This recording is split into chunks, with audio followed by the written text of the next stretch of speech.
Welcome, everybody. This is Truth in Motion Studios, my YouTube channel, and my name is Christina Zakowski. I have with me today Felicia Murrell. And I said that almost right, I think. You are a freelance copy editor and also a free thinker. That is why you are on my channel with me today. Thank you. I'm so delighted to be with you today. Thanks for having me. Thank you. So I saw you at the Open Table Conference, and something about you was so inviting. I wanted to reach out to you and just get in touch and get to know you better. So usually I don't talk about what husbands of people I interview do, but in your situation, your husband works for the Richard Rohr, so that's pretty exciting. Yeah, he does. It's been a beautiful experience. We've been here in Albuquerque almost 2 years now. So Wow, Albuquerque. Yes, what a beautiful place. And so can we ask, just before we get started, a little bit of like intel? Is Richard Rohr like secretly like a party person? Does he like to, lift the tables or something? I honestly have not had tons of interaction with Richard just because of COVID pandemic. But he is just a delightful person. So I have had the pleasure of being in this company a few times, and he is, as you see him through and through, very who he is, very integrity and fun to be around, and also very, very intelligent. So just a beautiful person. Yeah, yeah. Wonderful. So I asked you if we could talk about spiritual abuse and if you would share with us your spiritual journey and where you've landed now. So since on this channel I am asking people about matters around this, why don't we start there? Tell us about you. You bring a lot of unique things to the table. Maybe we just start there. Okay. Yeah, I can do that. Doug and I laugh and say that we have lived a lot of lives in our small lifetime. We were married very young and have been married for almost 30 years now. So we've been together a long time. So our journeys are kind of, together, like it's that. But very much founded in the church. We started in church leadership almost as soon as we were married in 1992, and have just had different roles through church leadership, whether that's been, pastoring, cell leadership, mentoring. I've done prayer and inner healing and Bible teaching and all different kinds of things like that throughout the different places that we've been in. I grew up in, I would call myself more like a religious mutt, in that, so I've experienced a lot of different denominations. My father's family was in the United States. We have like AME, which is African Methodist Episcopal, which is a large, Black denomination. My mother's folks were pretty much United Church of Christ. And then my grandmother, my matriarchal grandmother, was a Baptist. And so that was kind of my childhood formation until I was about 11 or 12. I was 12. My mother became what evangelicals say, a born again believer. And she took us to the Word of Faith movement. So at that point, I was then introduced to Pentecostal background and the Kenneth Copelands of the world and Oral Roberts and that kind of thing. And when I went away to university, I grew up in the South in North Carolina, and wanted to leave home to go to school. So I went 600 miles away to Nashville, Tennessee, to Vanderbilt University. And when I went away to school, I was still very much formed in my Christian faith. So I was looking for a church because, you're supposed to go to church every Sunday. So I asked for a Word of Faith church, and someone sent me to a church that was heavily Church of God in Christ, which is a large Black Pentecostal denomination. So again, religious mutt, a lot of different things. But then when Doug and I were married and we started having children, we really wanted to introduce our kids to a representation of church that mirrored what we imagined heaven would look like, which is a multicultural, multi-ethnic view. And so we intentionally left predominant Black church spaces and entered more multicultural, multi-ethnic spaces to expose our kids to other cultures. And so that has largely been my adult experience, has been in more multicultural church settings. So we've done Episcopalian and evangelical and different things like that since then. Yeah.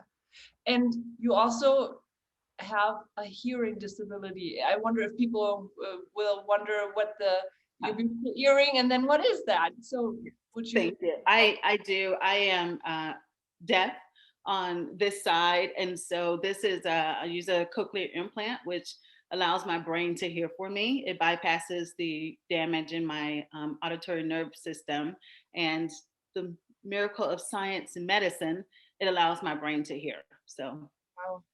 So that's that. So I have about 20% hearing on this side, and use a hearing aid here, but I don't have any hearing on my right side at all. So, wow. Has that been from birth on, or? No, it actually started in adulthood. Somewhere around 2000, I started to lose my hearing, and we're not sure what happened. I just, we do have some genetic hearing loss in my family overall, but I did not start suffering from it until about 20 years ago. And then it just, over time, completely went away. Mm-hmm. Yeah, thank you for sharing that. In your story, you've been to many churches and word of faith movement. That certainly comes up a lot when I talk with people about spiritual abuse. What have you seen, if you care to share some of your own personal? Sure. You know, it's I think because I was in that movement very young, for sure I saw a lot of the, you know, prosperity, name it and claim it kind of things. But that really for me wasn't, even through all of our experiences, we very much had genuine leaders and pastors and good experiences for the most part. I mean, people are people, mm-hmm. And you know, there's always a messy, broken dynamic to that. But I think in 2010, my husband and I were pastoring a small church in Norfolk, Virginia, which is the Hampton Roads area of Virginia. And we had started to get involved with a very popular kind of movement that's based in Northern California. And so we would go out to California for leadership events and for trainings and different things, and had decided we wanted to plant a church from that model, which is a model that's very much involved in like supernatural healing and prophetic, and you do things called treasure hunts and, you know, things like that. And so we had started with all those, yes. So we had started a satellite ministry school, and we were, you know, doing the whole thing.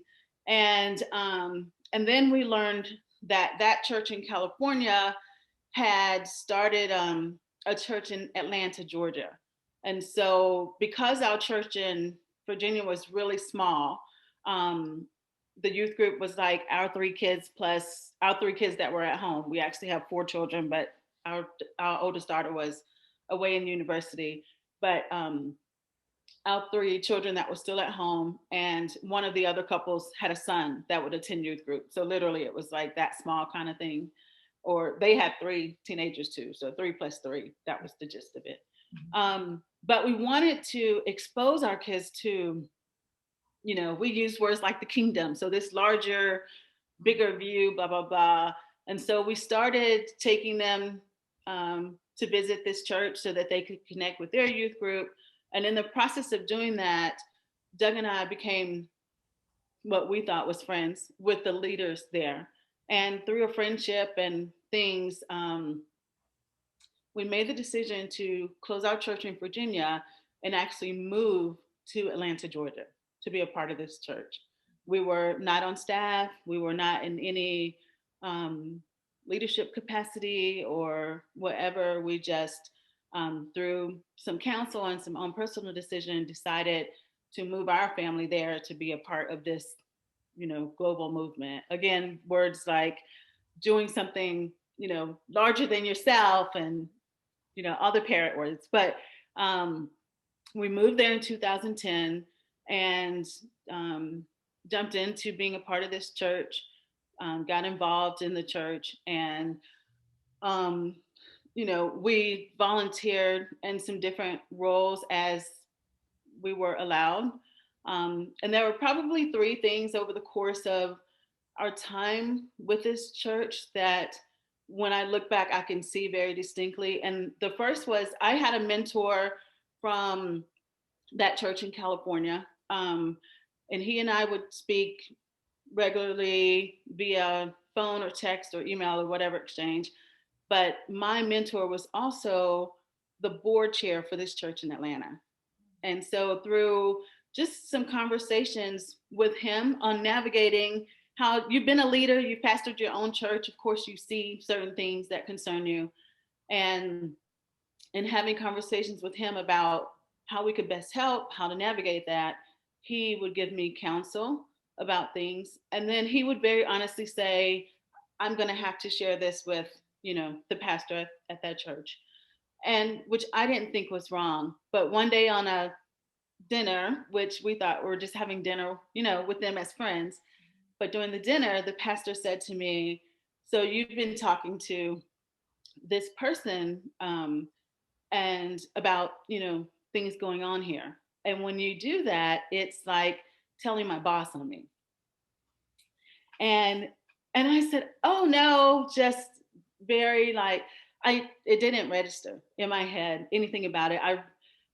What I realize now, years later, having sat with it, healed from it, dissected it, was there's this point in me, I think, one, just being Black, as a Black person, how you assimilate and make your way in the world is to always try to change your behavior to make white people as comfortable as possible. And so I think my deflection was to immediately put him at ease that I was not in his church trying to spy on him. I was not trying to tattle on him. I was not, the intent of my heart was not to do anything wrong in having that conversation with my mentor. And so I put the onus on me as to make him feel comfortable with me. And later a friend said to me, but Felicia, if you're not doing anything wrong, you don't mind someone telling on you, right? There's nothing wrong with that. And I thought, that makes so much sense. But at the time, of course, I wasn't thinking that. Yeah. So that was kind of our first, like, oh, what if we walked into moment? The second was maybe a year or two later, probably 2 years later. Doug and I had been serving in this church. We'd been doing some family counseling on the side, some premarital counseling, some bereavement crisis things, just again, using our pastoral skills to serve in whatever ways we're asked. I was also involved in the inner healing ministry there and training people to serve as what we would call first chair, which is basically doing the inner healing ministry with a participant. And then I was involved in a kind of elite intercessory prayer group with the leader's wife and 4 other women. So it was 6 of us. So these were my roles there. And the conversation had come up about possibly making Doug and I elders in this church. And at the time, we were renting a home, so there was no need for a tax write-off. And whenever we would give, we would just put our money in an envelope, put it in the basket. But we didn't put our name on the envelope, right? There was no need because we didn't need a record. And for Doug and I, if you're not getting a tax break, your giving is between you and the Lord. It's not a, a public thing. We thought nothing of that. Okay, that's just what we were doing, and that was private between us. The church instituted a system, a record system, a new system that basically began tracking financial giving.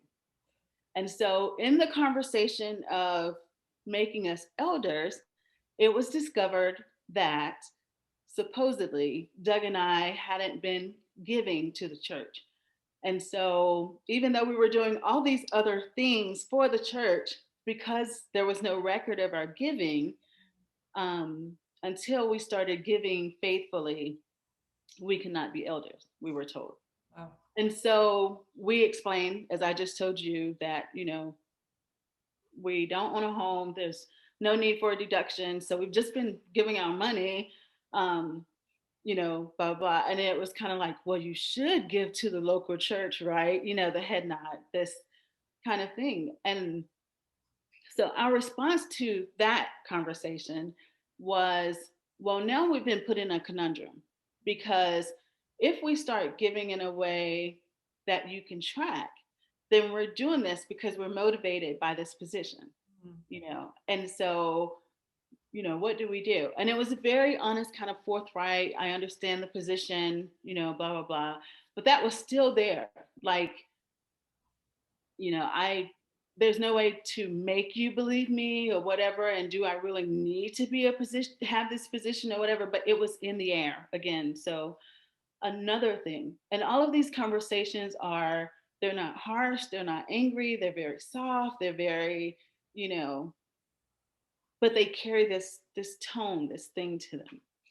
And so Doug and I decided that what we would do is just start doing something monthly on a recurring basis that there's tracking, but then continue doing the way we had been doing our finances and our financial giving to the church. That was conversation 2. So the straw that broke the camel's back, that was probably the biggest thing for me. That was an eye opener of personal spiritual abuse was, and I will never forget the night. It was June 7th, 2013.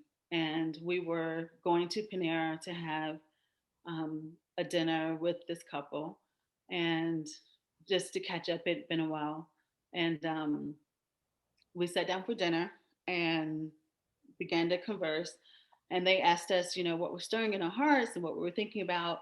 And my husband and I had been actually dreaming of starting a parachurch ministry in the city of Atlanta. And this church met closer to the airport. So there's about probably like an 18, 20-mile difference between the radius. But we'd been thinking about starting a parachurch ministry in a inner city area and do some kingdom type things, there. And we'd been dreaming with another friend and just kind of planning this thing. And so as we are sharing, and we're bubbling over because this feels really exciting to us, as we are sharing about this dream, the husband says, his response was, "Don't you split my church." And we kind of sit back on our heels and we're like, what are you talking about? And he says, "You're a high profile minority couple, right?" And so, and because my husband's thing was, "We're not leaders in your church. We're not on your staff.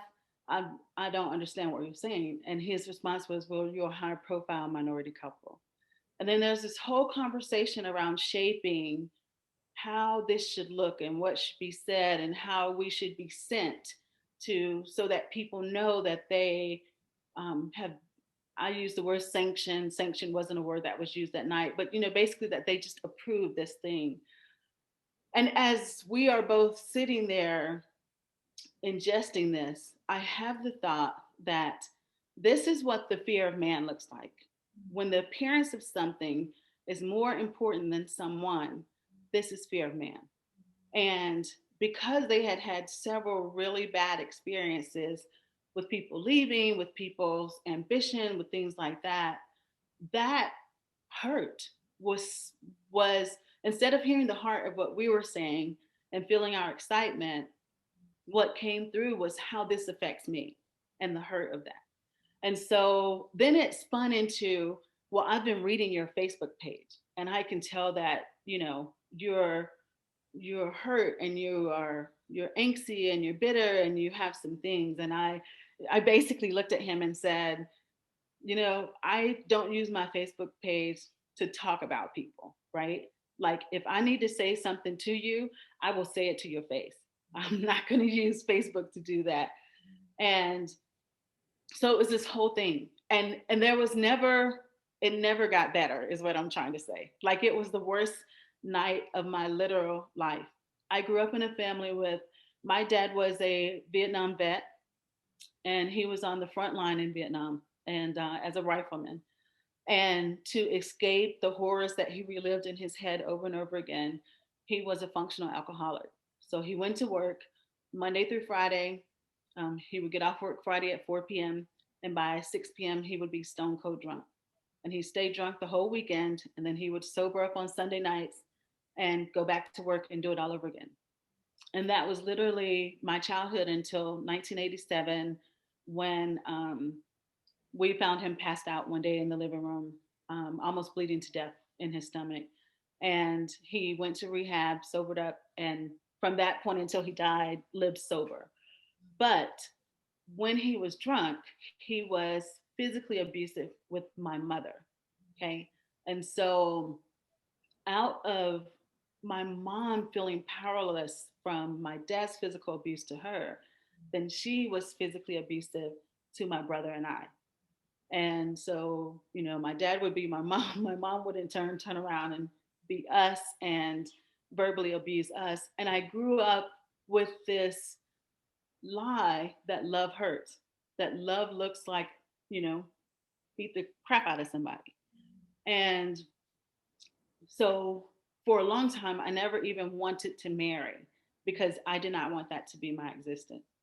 And inside of Doug and I's relationship, we have chosen to heal together and to create safety together. And so that night, July 7th, 2013, when we left Panera that night, we could not even get in our car, which was parked right in front of the restaurant. We literally walked out of the restaurant and just kept walking through the parking lot like zombies. And we end up walking all the way down. There's a Target at the end. We walk down to the Target. We go into the store and we're just walking around like, what the hell just happened? What did we experience? And we're shell shocked. And then we walk back to our car. And by the time we get home, now I'm flipping mad, right? Because I have seen abuse all of my childhood. And I have lived my life in such a way not to experience abuse again. And in the most innocent of settings, this dude has just been flipping, manipulating, and trying to control a situation and call it friendship and call it love. And here it is again, this idea that love hurts. And so a few days later, I think he realized that, oh, I think I need to clean this up. Like I made a mistake. And he wanted to talk to us and he kept reaching out to have another meeting. And I told Doug that night when we walked in, I said, I'm absolutely done. I'm done with this church. I'm done with these people. I am done. Okay. And and so when he called to meet again, I told Doug, I said, you can go. I will not be in his presence again. That is not safe for me. I recognize when an atmosphere is not safe and I will not participate in that. And and so that meeting was on a Monday. So 4 days later, Thursday, is our inner healing day. And I am on my way to the office where we do our inner healing ministry. And I was running just a tad bit late. So my phone rings and it's the person that oversees the inner healing ministry. And I say, I'm about 5 minutes away. I'll be right there. And he stops me and he says, oh, no, no. And he laughs and he's uncomfortable. And he said, I just got a call from, this leader. And he said he's been trying to meet with you. And basically until you meet with him, you can no longer participate in any inner healing. And I said, okay. So I said to the person over our inner healing ministry team, I said, then you can just take me off completely because I will not be manipulated into meeting with him. And as much as I love you guys and appreciate you guys and I love this ministry, if it means having to give this up or meet with him, I will give this up. And he was like, I don't know what's going on. I'm just a middleman. And I said, I understand. I know you are. And, but it's okay. And so eventually the leader kept persisting that we have a conversation. And I finally agreed to not meet with him in person, but have a phone conversation. And by the time we'd had the phone conversation, he'd invited his associate pastor into this. And so my husband and I and these two men are having conversation. And even in it, he still would not take any accountability or personal responsibility for what he'd done to us earlier that week. And it was all, well, you, okay, maybe I could have said it wrong, but you. And I just told Doug, I said, I'm done. I have never, and I think the greatest disappointment, right, was this is a church that's supposed to be prophetic and supernatural, and we're doing the kingdom thing, and the love thing, and the father thing, and the sonship thing, and this was all orphan-hearted behavior. And my biggest thing was, if you can do this to me, who else are you doing this to out of your brokenness? And so we ended up leaving the church. And I will tell you, I think honestly, I remember having a walk in the neighborhood. And my deepest regret was we closed down our little small church in Virginia. It was small, but it was a beautiful knitted relationships. Um, our kids were at a fantastic school. We moved them to a substandard school. We basically reoriented our entire lives to move to a different state, to be a part of this church, for all this to happen. And I remember walking one day in the neighborhood and just having, in my Pentecostal way, having this conversation with the Holy Spirit. And I said, I cannot say to God, like, I couldn't blame God, like, you told us to come here. Because honestly, when Doug and I were praying about the idea of moving, of closing our church and moving, we never heard a yes or a no. What we felt like was, if you want to go, go. If you want to stay, stay. Like, and I said, okay, so that's true. But are omniscient. You could have at least warned me that this was going to happen or whatever. And so I'm just spewing my heart out to God, all my anger, my heart, my, everything, all the things my kids have went through. There were some other things that had happened inside this church that we had already kind of navigated with our kids. And so again, step after step after step, like, here we are. And a few days later on a walk, I really felt like the Holy Spirit said, Felicia, can I ask you something? And I said, yes. And I felt like the Holy Spirit said, could I have brought you to Georgia for something bigger than this church, for something other than this church? And I said, yes, that's true. That's very true. And so again, I just felt like I had this invitation in the air of, I need you to give to me everything that you believe to be true about me, and let me give back to you what is true, right? And I've been walking this out. But in the unraveling of these people that I had so much faith in, so much hope in, so much trust in, these are generous people. They are kind people. I cannot take anything away from who they are. And yet they're people, and people are messy and they're broken. And when they're scared, they do dumb stuff, right? And that dumb stuff becomes hurt that's perpetuated on other people. And when you are a recipient of that hurt, it never feels good. And so you either want to hurt back or you want to run and save yourself or whatever. And here I was in that place. But also because so much of who I was, who I thought I was as a Christian at that time, was tied to these people, I just felt like I wanted to toss the whole system. Like, and had I not had my own personal encounters with a God as love, with God as love, it would have been easy for me to walk away and become an atheist. I understand how people get angry. I understand the bitterness. I understand how, in the face of that, they want nothing at all to do with God because I was there. Wow, that was very beautifully recounted, and a lot of what you're saying sounds so familiar to me. It's like the abuse is so universal. Um, It thank is universal. Yes, thank you for sharing your heart, and um, I appreciate that you don't mention any specific names. I know people love to hear specific names, but um, I've tried to stay on the path of let's educate on what it is, the spiritual Yeah, abuse, so we're not surprised when it hits us in places yeah, where we don't expect it, where we weren't warned, or when we ourselves start to show dynamics that are abusive, so we can recognize ourselves. yeah. I think, just you're right about that. I mean, it is universal and it crosses denominations and it crosses churches and it crosses, men and women in leaderships. And, again, people get scared and they want to control the narrative. And all of a sudden, all of those things become more important than people, and or it plays in worse ways. I know for, some people it's sexual assault and it's the quieting and the silencing and all those different things. And I think for me it was largely having had abuse in my childhood and having been so intimately acquainted with it, even though what I experienced was more mental abuse and more just kind of a subtle stripping of power and forcing this to be your issue and your problem.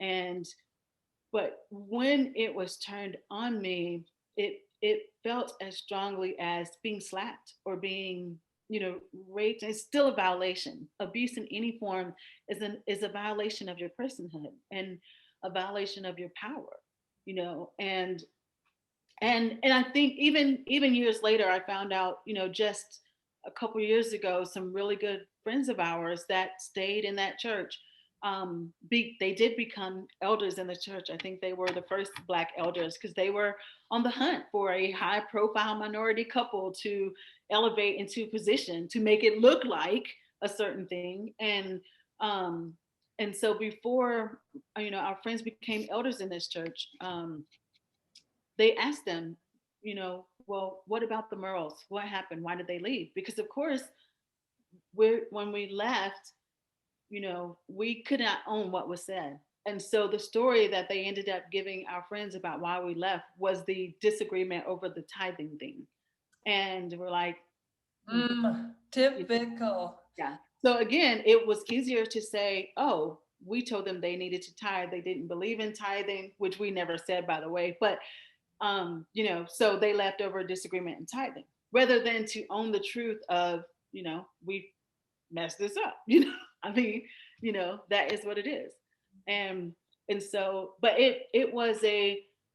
it's hard to believe in people, believe in the church, believe in leadership when you've experienced something like that. Because if these are people that's supposed to be so, healed and so free and so into the prophetic and in tune to God, if these are the people who does this to other people, then who can you trust? And I think that's a lot of, what happens after you experience that abuse is you don't know who to trust anymore.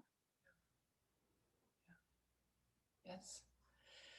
The layer that I hadn't heard from is the layer of being Black in a church run by white people, Yeah. and they were looking to appear, whatever that would be, unified with the races or something, Right. but yet they were looking at people's colors and not at people Yeah. as humans. Yeah. How And does it's not, I mean, and again, this is a church in the South because we've moved you know, from Virginia to Georgia. So now, you're in the South. And there's a deep, prevalent way that the South holds itself together. And older people say it very, freely and openly. And it is that the South works because everyone knows their place, right? And so there's a way that you move and be in your black body in the South. And even though we no longer have to step off the sidewalk when white people are walking by, there's still a certain deference that is expected um, when you're in relationship with white people. And so there's all these things that, and it's just very subtle forms that are there. We call them microaggressions, and people would tell you very upfront, oh, I have black friends, or I love black people, or I don't mind black people, or whatever. But yet, and they would never see themselves as racist. And I wouldn't say, and I'm not accusing these people of being racist, I would not say that about them. But yet I would also say there is still a subconscious of there's a place, everybody has a place, and they know their place, and this is what that looks like and how it should look like. And my thing is, everyone is powerful, right? And so when for me, when I talk about a picture of power, I'm talking about moving, having, living, moving, and having my being through the power of love. And in love, there's equity and there's equality, and we stand shoulder to shoulder because the circle, the energy of love is a circle, right? It's like it's perichoretic, so it has that dance. And in a circle, there is no hierarchy. Everyone is side by side by side, all the way around. So so that's for me. That's what it looks like, is a shared thing. There's no intimidation, and there is no place other than beside one another. But I think when you have this, particularly in the South, one of the things I realized was it wasn't the kingdom culture um, that was being created. It was just basically a continuation of the Southern culture, and the Southern culture, even in the way women were treated, all of that. The Southern culture was what was more prevalent than this idea of kingdom culture, when it came down to it. So Yeah. Uh, when you said earlier that Black people are taught or they pick up to make white people comfortable, I don't think I have recovered from that. That is just a shocking thing to hear. yeah, I mean, the way you are taught, it's like us having to have the talk with our kids when they're young about what to do if they're ever stopped by the cops. All of our lives, Black people are seen as a threat. You're only queued up until a certain age. There's so much research and statistics that show that childhood innocence is not seen in young Black girls. They are heavily sexualized. And young Black boys are only queued up until about age 4. And then at that point, they become seen as a threat. And when they go into the store, I, as a Black mom, had to teach my boys, when you go into a convenience store or a grocery store or a Target or whatever, you don't put your hands in your pocket and then take your hands out of your pocket, right? You walk in the store with your hands out of your pocket. If you do too much movement with your hands into a coat, if you zip your coat down and then zip it up, all of those things look like you're stealing. And security guards are going to follow you around the store, which you're likely to be followed anyway. But, so these are things that sadly is just life for most Black people. And so you have to learn how to move in a way where you shrink yourself, where you make yourself smaller so that it does not rattle the powers to be, that it does not make people uncomfortable. Because again, when people get scared, they want to exert control. And as a Black person, a lot of times in life, it's just been proven over and over again, um, that could end up in your death. And so you learn how to move in a way that helps to keep you safe. Wow. True. Across systems and worlds and, you know, different things like that. It's very true. So for us, I think the whole thing with the church, We had, before we planted our church in Virginia, we'd come from a large multi-ethnic church. That was a beautiful experience. And that pastor was a white Lutheran from North Dakota or South Dakota, from one of the Dakotas. And but he pastored this church alongside of an African American man from upstate New York who was raised in the Kojic, or the Church of God in Christ denomination. And these two men together created, and it still exists in Virginia. It now serves over 3,000 people, and it's one of the largest multi-ethnic churches. But, and even though they didn't get everything completely right, they had a heart to learn and a heart to listen. And more than anything, they had a heart to be in relationship. And in that church, we would do what was called dinner for eight, and four couples who were often of different ethnicities would go to one another's homes, and we would break bread together and converse together and learn together and be with each other in community. And community fostered a way to live together. And I think those are the things that actually breaks down some of the hierarchical things, some of the conditioned realities. But when all you're trying to do is act like you're doing something, but not really doing it for the appearance of something, then we don't ever get to a place where we can live different and be different in the world, you know.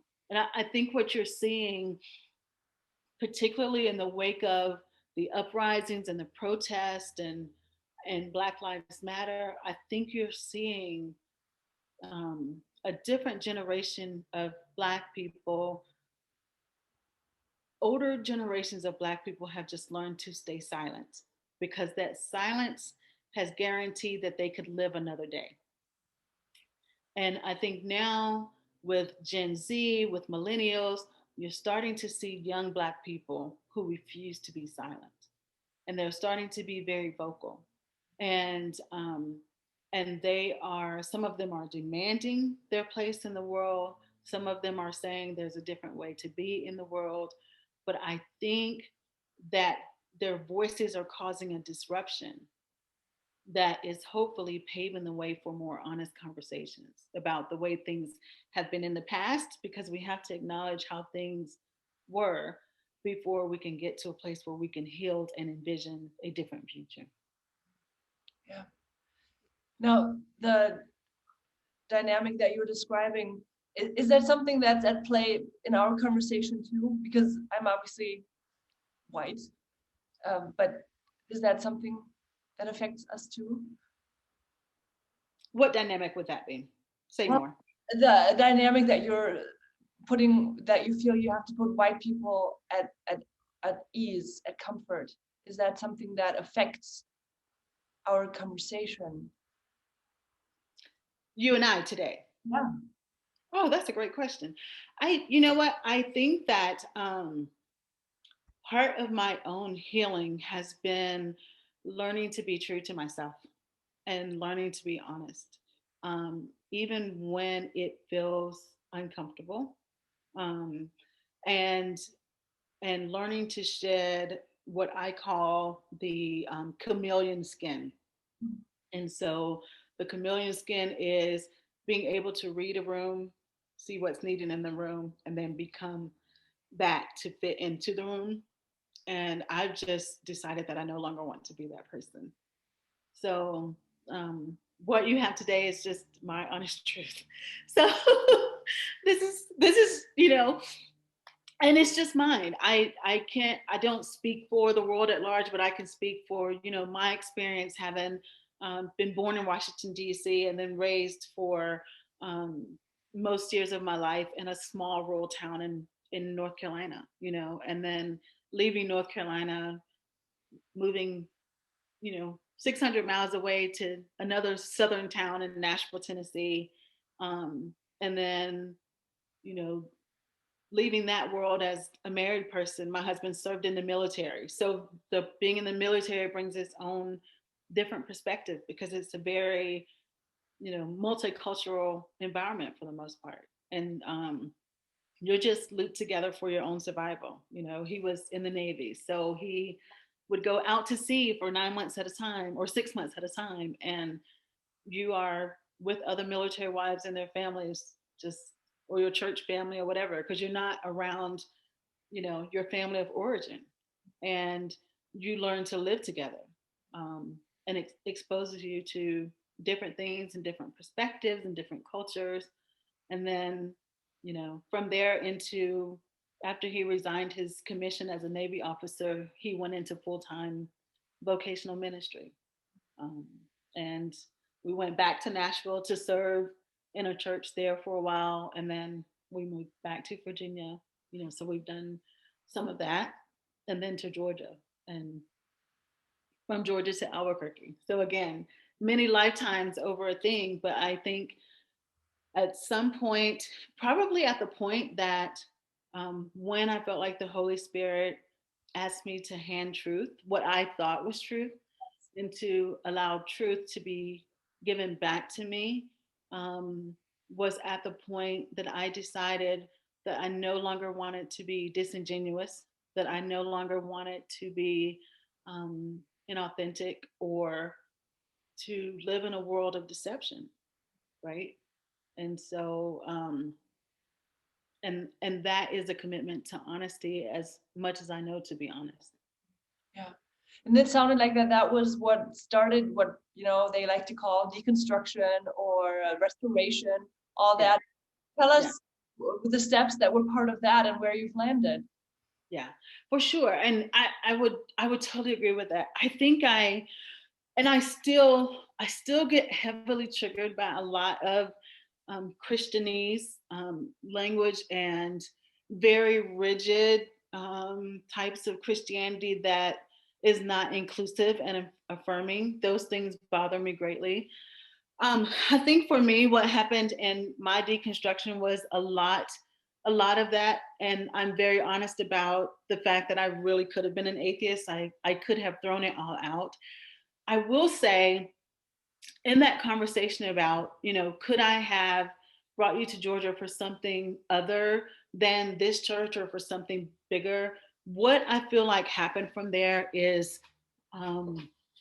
my husband ended up taking a job at a beautiful nonprofit called Habitat for Humanity International. He worked in their international offices as their global faith engagement person. And so one of the things that Habitat is known for, they help provide affordable housing. But one of the things they're known for is something called an Abrahamic build. And in the Abrahamic build, they bring together people of Christian faith, Judaic faith, and Islamic faith, because all three of those faiths consider Abraham their father, right? And so through Doug's work with Habitat for Humanity, for the first time in our lives, we were exposed to interfaith teachings and interspirituality, which was huge, because being raised as a Christian, being raised in the Christian faith, anything outside of Christianity is considered demonic. Like, you can't be a Buddhist, you can't be, a Muslim, you can't be anything other than Christian, or you're going to hell. And for the first time, we began to see a larger, wider, more inclusive God. It was big and full of love, and it opened me up to exploring other religious traditions, other sacred texts, and so what saved me was the invitation to universality, to something, people were parroting that phrase of something bigger than themselves. But the bigger thing was to go from small Christianity to supernatural Christianity. It wasn't to go to inclusive and affirming. And it was still all built on the pillars of certainty. And good. Yeah. What was happening was my pillars of certainty were knocked over. Like, I always use the example of, how Samson in the Old Testament narrative, he took the pillars and he knocked them over and everything came crumbling down. Well, that's what happened to me. With the pillars of certainty fell down. And so, for instance, I remember having a walk one day and saying to God, like, what do you believe about homosexuality? I need you to tell me. Like, and so I wanted to believe that there was a place for gay Christians inside of, you know, my form of Christianity, right? But I could not fully go there until I heard this "thus said the Lord" kind of thing. I needed to be certain. And a couple days later, as I'm walking, I hear very clearly, so clearly, like, Felicia, I am more for people than I am against something, right? I am more for people than I am against something. Now, that wasn't a clear, like, here's your answer that you want to hear. And I laughed because I realized, like, there would never be a time in my life again where I could cling to the pillars of certainty.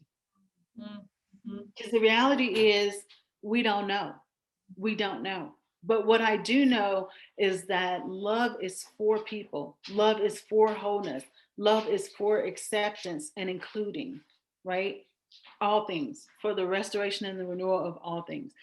And that was an entry point for me into my own journey, into a more inclusive and affirming way of life.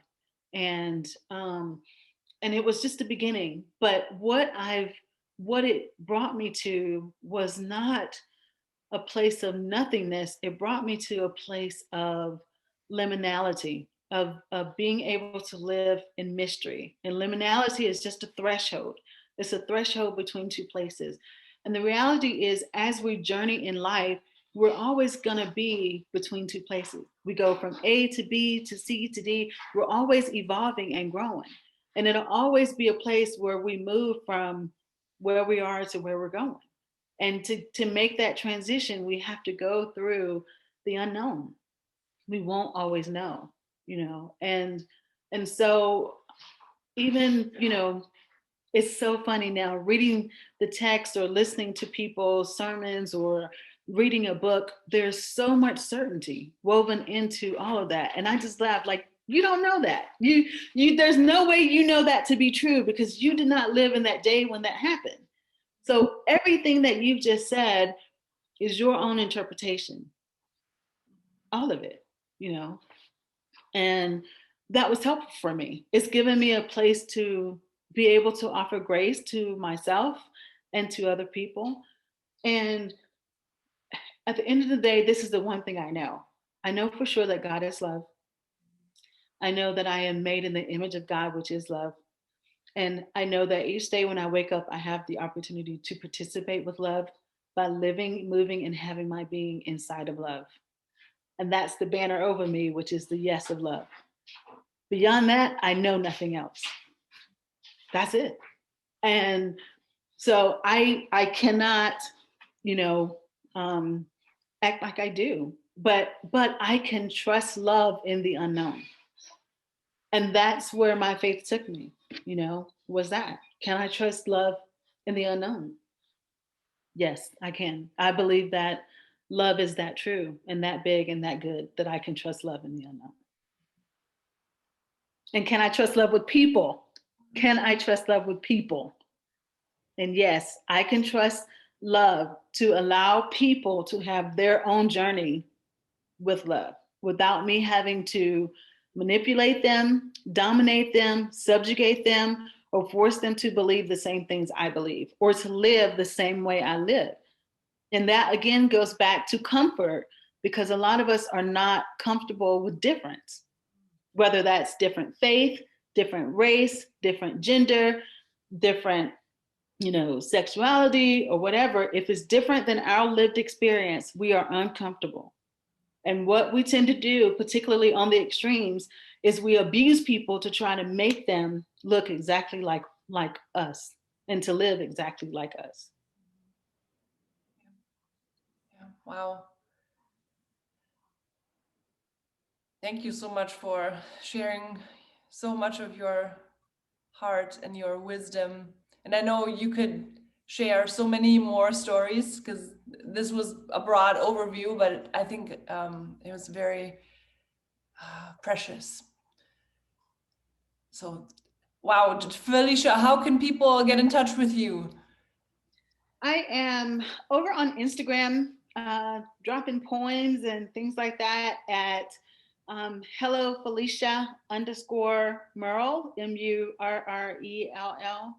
And then for editing services, I use a website for that at wisecounsel.com. It's YZCOUNSEL.com.